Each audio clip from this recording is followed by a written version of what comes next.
Hi, I am Sirchef and welcome again sa Keganagana Makapaglutu series ng Apag Marangle. Ang lulutuin natin ngayon ay yung ating easy to cook Begukan, isa sa mga paborito ng Apag Marangle. So ngayon, paano ba natin gagawin? Available na yung ating ready to fry na Lechon Kawali. So, marinated na siya, pipituhin na lang. So, ang aking papakita sa inyo ay kung paano gawin yung sauce, yung ating bagoong o yung bago. So, unang-una, ano ba ang ingredients nun? Kailangan natin ng bagoong. Available siya sa Apag Marangle by the bottle. Meron tayong okra at talong, sibuyas at bawang, onion leeks, and of course, yung ating mantika. Ginawa ko na, pinaprito ko na yung ating Lechon Kawali. So, mabilis na siya. Siguro mga more or less, mga less than, mga 5 minutes to 7 minutes, pwede na yan. So, ipi-plate ko na siya para pag pour natin mamaya ng sauce, ready na siya. Okay.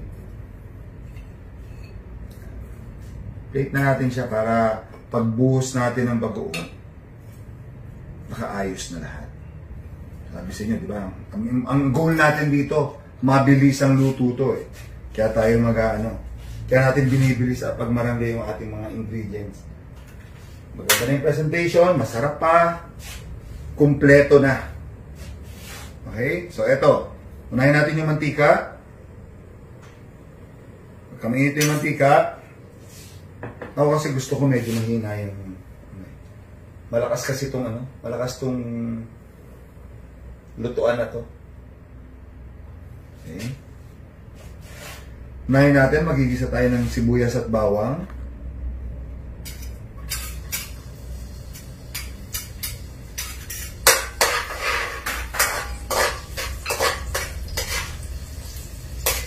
Magigisa natin ng sibuyas at bawang. Sibuyas. Lagay ng bawang.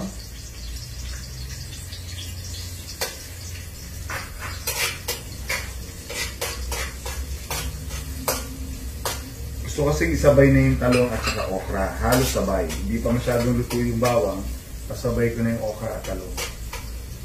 Kasi gusto ko medyo parang pinirito yung talong. Saka okra.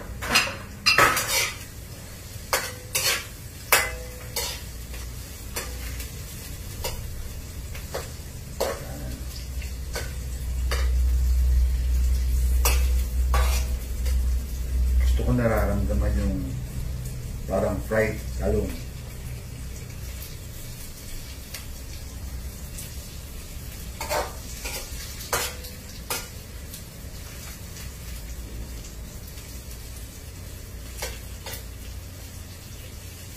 Okay. Lalagay na rin natin mamaya-maya lang yung onion leeks.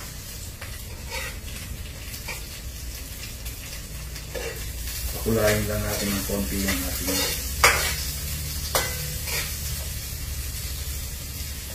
yung stuff na ito. Pagkalagay ko ng talong at okra, siyempre medyo gusto ko medyo parang pinirito yung okra.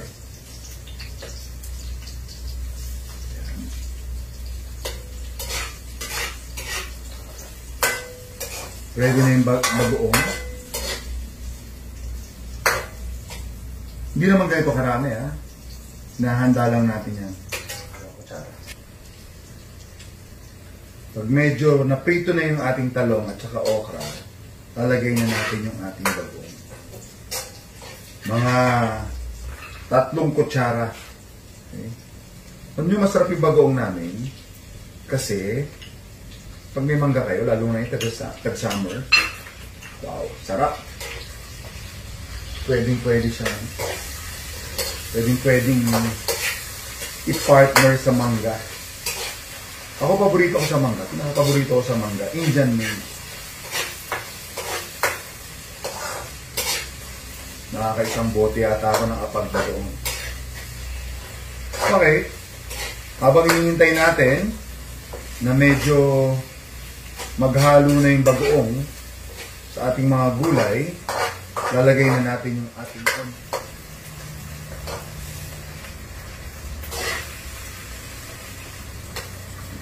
Yan. Pwede na natin ilagay yung ating onion leeks. Ganda rin pagkakahalo ng bagoong at mga talong at okra.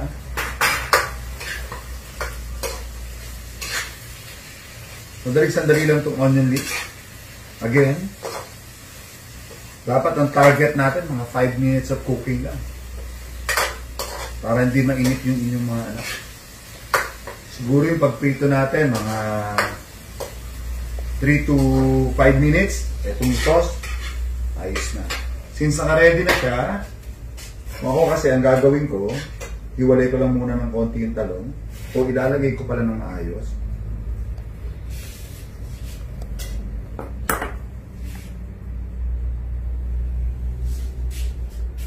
Ating okra.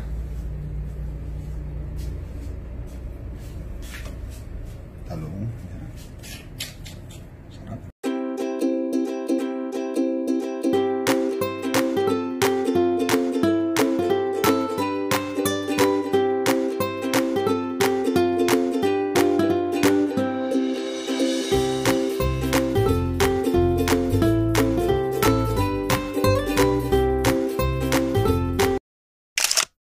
Ang ating begukan o binagoong ng Lechon Kawali ng Apag Marangle.